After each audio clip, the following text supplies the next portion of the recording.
Question 1. Okay, so there are thousands of religious practices and methods of meditation.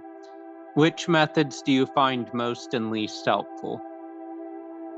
Most and least. Yeah.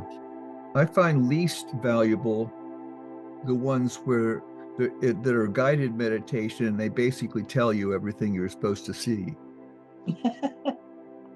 Well, that's because you're not visual. Well, no, I don't mean that. I just mean that it's got too much structure to it. I mean, the idea to me is to have a good meditation, not a good trip, a good tour.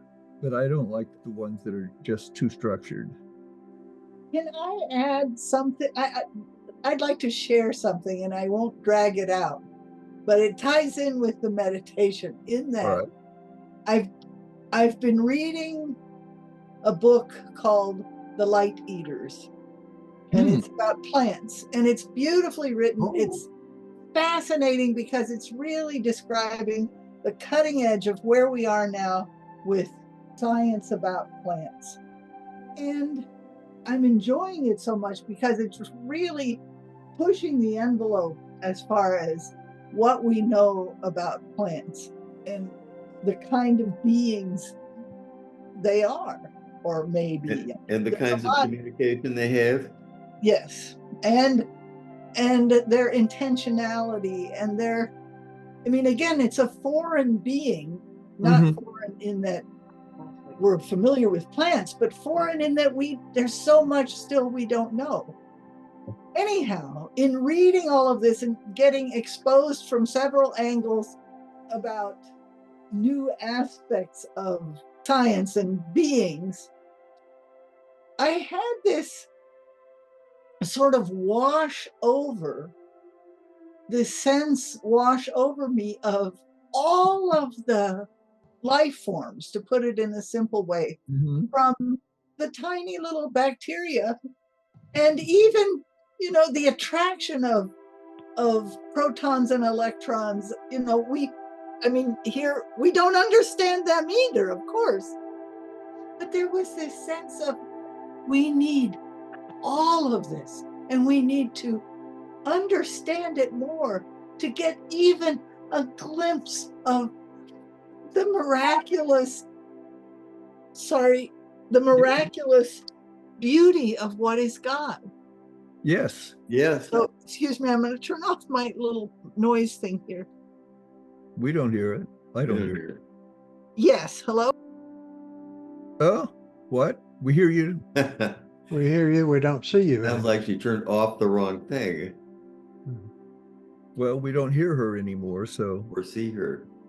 We don't see or hear, yes. Yeah, well, she made a mistake, but I wanted to know the name of the book. I missed it. Did you pick up a phone? Is that what The happened? Light Eaters. The Light Eaters. Light. Light. L-I-G-H-T. Yeah. Yes, L-I-G-H-T. And Eaters, E-A-T-E-R-S. Yeah, it's not a diet program, not a weight loss program, I mean. Well, it's too bad we lost Meredith. Well, she's gone forever. Surely she'll figure out to come back. She would have been perfect for the question last week about plants praying. Oh, well, yeah, of course they do. Yeah. Yeah. Yeah, I think she must have gotten a call. Yes, she's. Apparently. She's on one of those landline things. We don't have those anymore. I don't either. I've got rid of ours recently. They just pulled the last landline from the area. We were stubborn. Yeah, well, yeah. Oh, I was just going to say, I kind of have a landline, but unfortunately it runs over to the network interface box and has to go across the network. So it's really not. Yeah, I have a landline that's not even cordless. It's corded, but the problem is they got rid of all the copper lines, so it has to be plugged into my router. And essentially, if the internet goes down, there's no phone. That's right. Yeah, that's the problem. That's what's so good about the old solid copper landlines. Yeah, it was an alternative if something else quit. Right. And the power was provided by the phone company. They had Right, big right. banks of batteries. So, there was something that always works. Now, on the other hand, cellular communications usually doesn't go down during a power outage. It can, of course, but my experience is it usually doesn't. For power outages, no. Normally when it goes down from overuse. What? Oh, you mean the internet connection? No, cellular connections. Oh, cellular. Like, Yeah, that's right. Yeah. It gets swamped. If it gets swamped, then it starts dropping out. if it gets swamped, like in Bosnia during Eid, everyone's sending Eid Mubarak at exactly the same moment, and then Yeah. the network goes down. Yeah, exactly. And I understand the cellular service was pretty unusable on 9/11 because everybody was on their phone. Yeah, that's one of the reasons I know it's kinky, but I always have a satellite phone. Well, you might as well. I mean, there have been times. If all else fails. There have been times. Yeah. I mean, I got stuck in Wyoming without any cell signal because the car I had at the time had a really stupid feature that they called a safety feature, where if you park and turn the engine off, it like leaves the lights on so that you can get out and feel safe and aren't mugged. But if you don't actually pull the keys out of the ignition, open the door and shut it again, it won't shut the lights off. And so the battery died. And so I basically had to walk like 20 miles to the nearest service station. And that's another thing. If you think, oh, backwards redneck Wyoming, they're country folk who are going to really help you. No, Wyoming's one of the most industrial places in the country. It's industrial ranching. And so people are not particularly helpful there. I mean, there are rural places in the US where people are nice and helpful. Like when I kept trying to flag someone, hey, can you come and jump me? I've got jumper cables. I just need another car. No, I needed to go the full 20 miles. Oh, that's too bad. That's awful. What 20 miles? To the service station I found, and I was lucky I was only 20 and not 100 miles away. Well, yeah. You mean you had to walk? Yeah, I had to walk. Oh, wow. It's a good walk. That's a long walk, yes. So we were talking about a question, but what was it about meditation? Forms of meditation. I always think I've mentioned taking these Tai Chi and Qigong classes, and they tend to be overlap a little. I mean, they're combined often in the same class, but I realize there is a form of meditation. Yes. Where you're holding your hands out in front of your abdomen, and you've got maybe have your eyes closed, and you're following your breath very, very carefully. And occasionally the instructors will mention something about, now feel the end of your fingers, and when they say that, you feel a kind of tingling. Yeah, that's good. They're trying to teach you to feel the chi, and one of them was saying yesterday it's an invisible energy. And after class I said, well, all energy is invisible. I mean, you may see a little spark from electricity, but basically it's invisible. It's just you're trying to get people to focus on the internal bodily energy you've always had, but perceive it in a different way, and perhaps learn to control it in a sense, in a different way. Yeah, certainly experience it in a different way. But that is a form of yes. Not only that, I would go so far as to say this is an important observation, because we all have bodies, and our body should be part of our spiritual life and our meditative experience. Yes. It is all too often left behind. Yeah, if you're going to cultivate awareness, you should at least have some clue what your body feels like. Right. Well, a spiritual practice or a meditative practice is best if you can bring all of yourself to it. Exactly. And body is just part of you, and it needs to be there with the other components. And it's a pretty significant part, at least at the moment. Until we upload ourselves to the matrix. Yeah. And we know the effects on your body from meditation, regardless of if you do meditation or guided or walking meditations. People lower blood pressure, they have better cognitive responses. Like I mentioned earlier, sometimes long-time meditators, when they study their brains, they're in gamma frequency higher, which that deteriorates as you age. And then some people say, you know, with like what you're talking about with this energy work with chi, and you know, if you listen to Joe Dispenza, you can meditate and rebuild your body through meditation. So that part is not as helpful to me, but other forms. I would say meditation has been a lifesaver for me, because I would have been so anxiety ridden, you know, as a mother, young mother especially, if I had not found meditation. But it definitely, you know, has an impact on your nervous system and beyond. It's true. It's true. Well, one of the things that I found initially interesting, and I guess it still is to realize that you never really feel your body exactly. You know, it's purely somatic, and we fit it into the visual reference we have to a body. When you feel a little, you know, tingling, if you felt the calf of your leg while you had, you know, quiet with your eyes closed, you know, it wouldn't have anything in that experience that says, hey, this is the calf, you know, but your awareness tells you something, you know, it has information that you can, you know, assume a location from. But honestly, you know, you can move your attention, you know, around the different parts of your body and notice that there's nothing there that says, you know, this is a foot, but there, you know, but there is the awareness of the life energy or whatever it is. Anyway, yeah, include the body. Yes, include the body, and as you just pointed out, it's really only valuable if you include the body knowingly.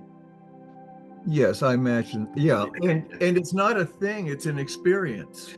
Yes, exactly. Exactly. Luna, or you want to opine on this one? I don't this is a personal thing, so it's a personal question. So everyone's going to be different, but I personally find the least helpful passive meditation that aims at stillness. Yes. And meditation that is indoors or in any way guided or in a group.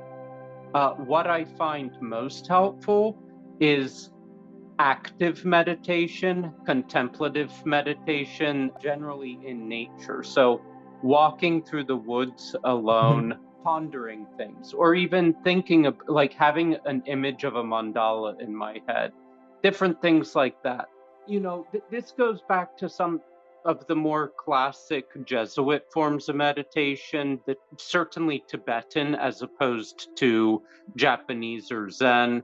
And, you know, simply, I could even call it Thoreauian meditation, because it's you know, he basically laid it out in his essay Walking. And, you know, Augustine said all things are solved by walking. And for me, even being in nature, sitting in a cave, I'm not going to aim at stillness. I'm not going to sit there and shut things down, because that's not who I am. But I can look on the things, the trees and the birds, with a sense of wonder. And I feel like looking at things with a sense of wonder and pondering them without judgment opens oneself up to what might come. Right. And how would you experience anything if it didn't have a stillness to appear in? Right. Good point. Well, are we done with this question? Good question. Bertha, we didn't hear the rest of your commentary on Eaters of the Light. Well, it's a book that I'm so I'm really thrilled to have found it because I find it beautifully written, very interesting, really summarizes and with nice detail the edge of where we are now with plant science. And she said an interesting thing that I hadn't known, but it makes sense. When in the past 40 years before we knew much about it, we knew that bats made these noises, but the science would not accept at the time, this was more like the turn of the century, that the bats were doing this on purpose with intention. Because they couldn't, the science of the time couldn't imagine that a creature as lowly in comparison to humans as a bat could do something so interesting and so purposeful that we were totally incapable of, and that we couldn't really, that it was hard for us elevated humans to even understand what it was they were actually doing, because the science was so anthropomorphic, essentially.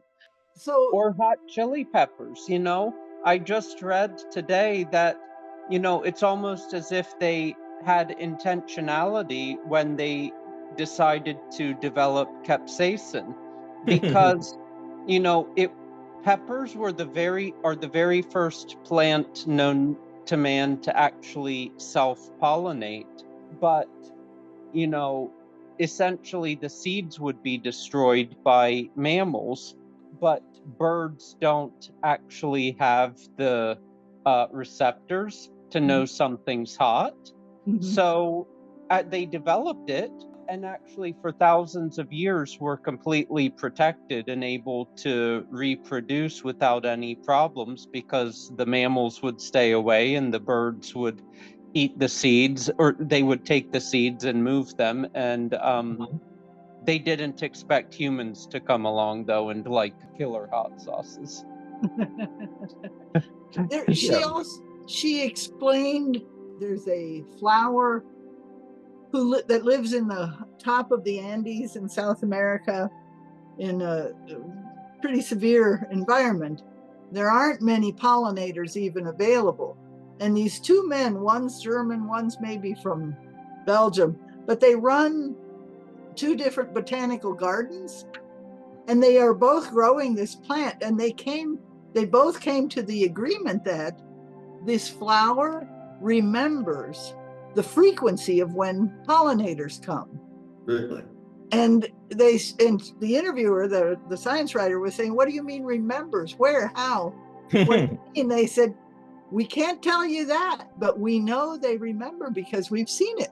Say a butterfly or whatever is pollinating comes, on average once an hour. If it's been an hour, that flower is ready for the next pollinator. And you can tell because it's already erected its little stamens."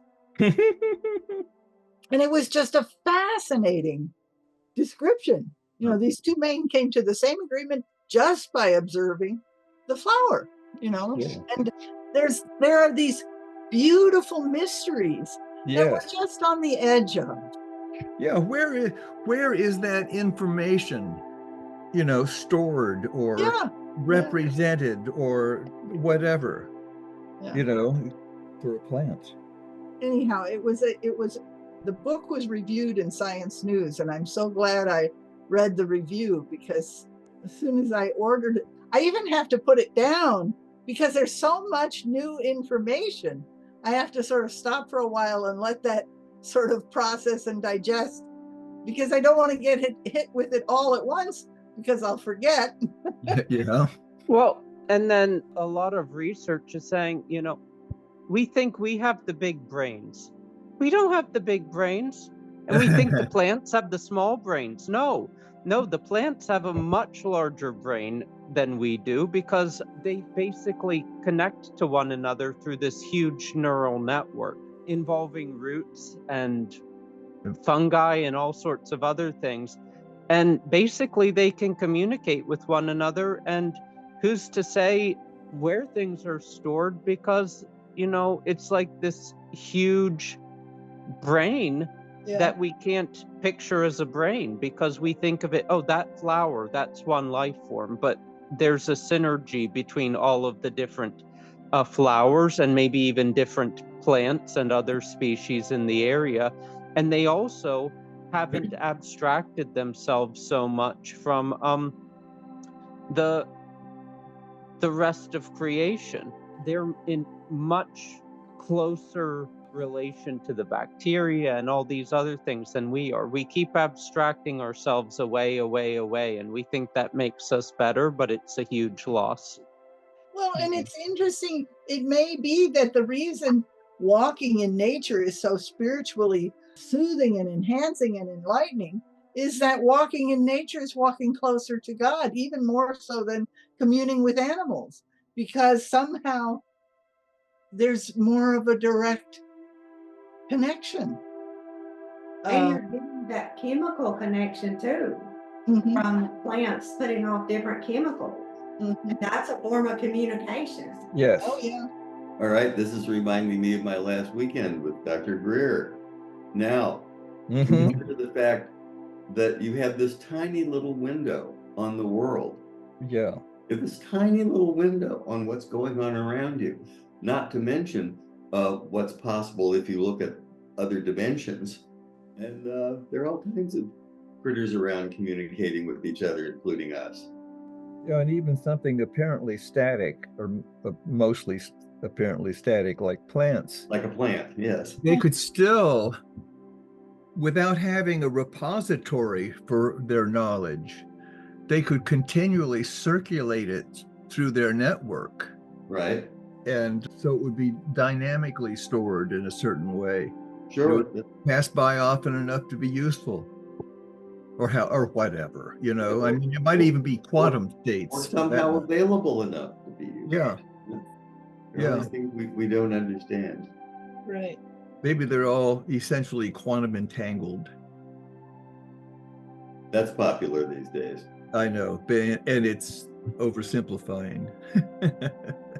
And to Terry's point, back to plants and like extraterrestrials, we don't have the sensory perception ability to see all the communications plants have. Like they're, you know, in the ocean and in the rainforest, they change colors, they have they emit light, they, do all these different things. Those are forms of communication we can't even pick up on. Sometimes with different tools we can, like infrared cameras or things like that. Yeah. But the plants, I mean, they're not ETs, but you could think of them essentially that way, and they're quite more advanced, and they're surviving better than we are in a lot of ways. For the moment. Yeah. Yeah. For the Till all moment. the pollinators are dead. Yeah. Yeah. And also plants, they have, like in the ocean, the greenback turtles travel to go eat the specific plant because it has a certain mineral that they need, or minerals. And those minerals are from space. They're cosmic. So, it's really remarkable. And I definitely am glad we're having this conversation with Bertha. I'm going to check out the book that you're reading. Well, talk about checking it out. I mean, that your description of it is so. My wife's been very, very interested in this subject for several years. So while we were just sitting here, I got on my iPhone and ordered it for her. So you sold a book. I hope you get a commission for that. Well, in the same connection, Bertha, a book you mentioned years ago, The Battle for the Light. Oh, yes. About plants and their strategies for getting the light. Yeah, the slow motion war. Right. Yeah. So there's another one for you, Daryl. Yeah, I can see Thalia ordering it right now on her phone. So next subject, or Will we be about done with this one? we've got a little time left. All right. Someone I spoke to said that if she was offered another 1,000 years of life, she would refuse because it would postpone her meeting with God. How would you react to an offer of 1,000 years? I have a quick question. The person that you asked, had they had a near-death experience before? No. I see where you're going with that.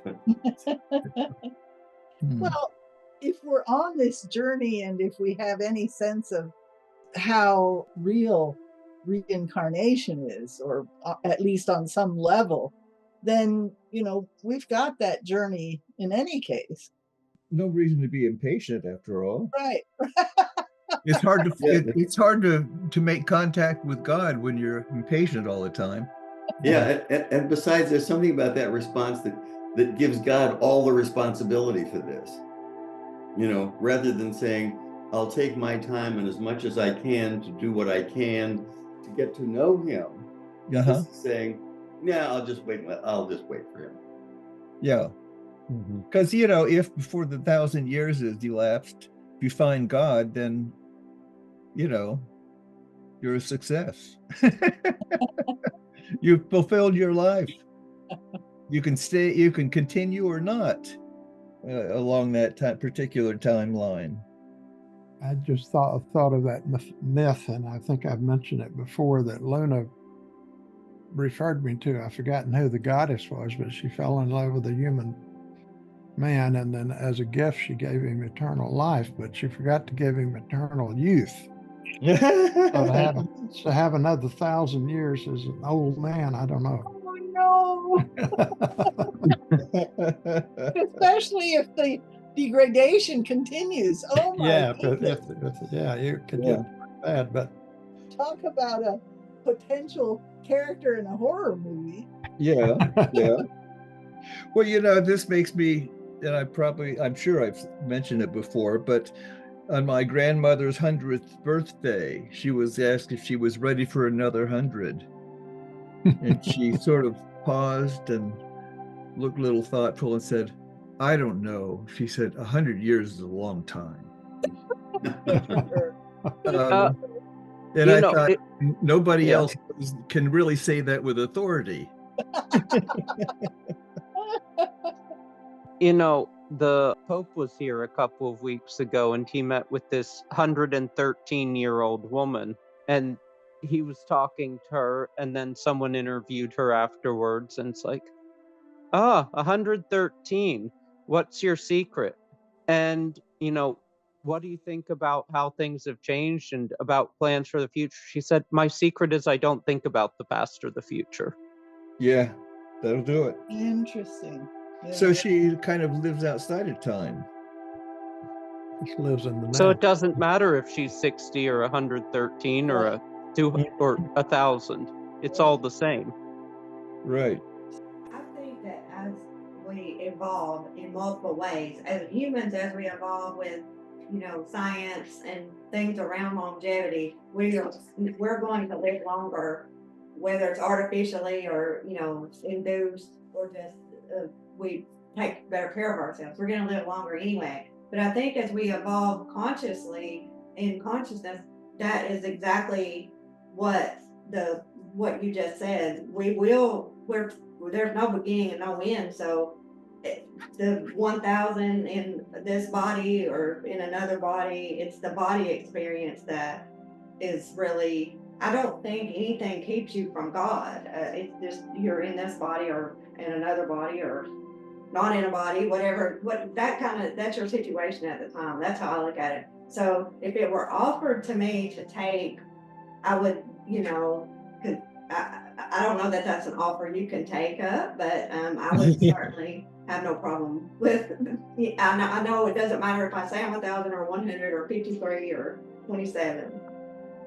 Yeah, I don't see the downside from living 1,000 years if you don't end up suffering for 1,000 years. I mean, maybe I'm too much of a Buddhist, but I think there's more suffering in life than joy. And I think life is suffering. And to a certain extent, we're created as beings that age. And that's, kind of willful, because having everything you thought was meaningful go away having the body itself decay reminds you that everything is impermanent. Yeah. And that's not who you really are. And it's sort of, if you can't get to detachment through meditation and whatnot, it forces you into detachment. Yeah, remembering death is valuable. Yes. And ultimately, the goal isn't to stay on this planet for even 10,000 years. And even if you were offered 100,000 years, if the reality is a nihilistic reality, really, then what's the point of 100,000 years or even 20 million years and then being swallowed up by the sun that goes supernova? There's a transcendent reality beyond this world, and we're meant to enjoy this life as much as we can while we have it, but also with the caveat and understanding that this is not the end. This is not the ultimate point and purpose of things. When it gets back to that, in a certain sense, it gets back to the nature of time. Is it a thing or is it an experience? Well, we experience something that we call time, but There's Einstein's great answer to this. yeah, That's what clocks measure. yeah. Clocks measure time. I was in one of my Tai Chi classes a couple of weeks ago, and I saw this African-American woman. I'd seen her maybe once or twice before. I'd never introduced myself, but I happened to overhear her tell somebody else that she was 82 years old. And I thought, well, she didn't really look 82. So I went over and told her, I said, well, I'll be 80 in August. And she kind of smiles and she said, well, welcome to the 80s. Welcome to the 80s. And a little later, I said, one of the downsides is that so many of my friends are gone now. And she said, yeah, I know. She said, I had a son who died at age 60. And so there's some sadness that the people lose as you get older, but they're joys too. So, well, everything changes and nothing is permanent. So, you have to have something a little bit more permanent to hold on to, or your attachments would rip you apart. Everybody slips away, Yeah. Except, of course, there are young people that keep now have teenage grandchildren, which are getting interesting. Isn't that amazing? Yeah, more and more interesting as they get up into their teens, and I can begin to communicate with them a little more easily than I'm not very good with young children. Anyway. The teens have their own language too. But yeah. But it resembles ours. And they tend to be very tech aware. Maybe you could get one to help George with his new computer. Exactly. Yeah. That's what he needs. That's what he needs. And he mentioned that. I talked to him on the phone last week, and he said, I'm trying to get some help for my grandchildren, but they just, haven't managed to get here yet. They live nearby, but they have grandchildren have their own lives. Oh yeah. Imagine that. Does he live somewhere where there are some kinds of possibly senior services or anything?